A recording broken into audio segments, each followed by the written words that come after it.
بسم الله الرحمن الرحيم والمرسلات عرفا فالعاصفات عصفا والناشرات نشرا فالفارقات فرقا فالملقيات ذكرا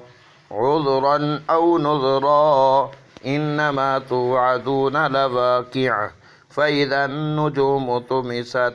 وإذا السماء فرجت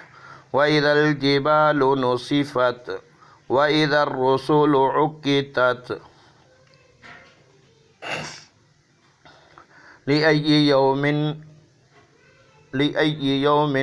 أجلت ليوم الفصل وما أدراك ما يوم الفصل ويل يومئذ للمكذبين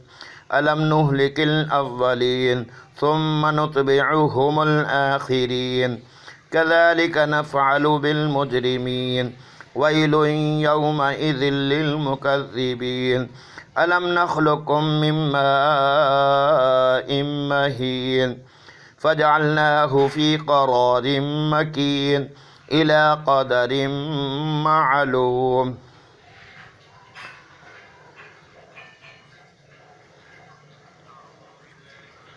فقدرنا فنعم القادرون ويل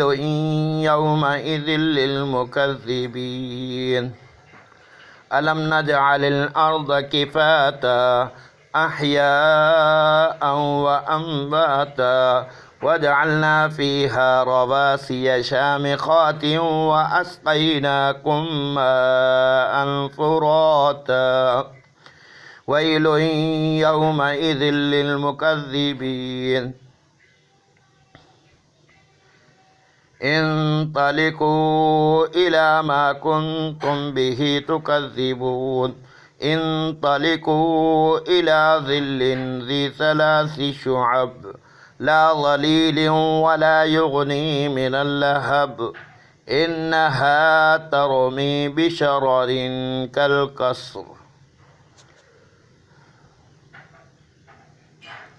كأنه جمالة صف ويل يومئذ للمكذبين هذا يوم لا ينطقون ولا يؤذن لهم فيعتذرون ويل يومئذ للمكذبين هذا يوم الفصل جمعناكم والأولين فإن كان لكم كيد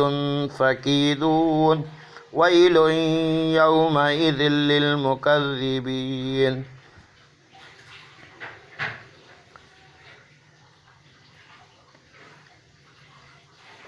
إن المتقين في ظلال وعيون وفواكه مما يشتهون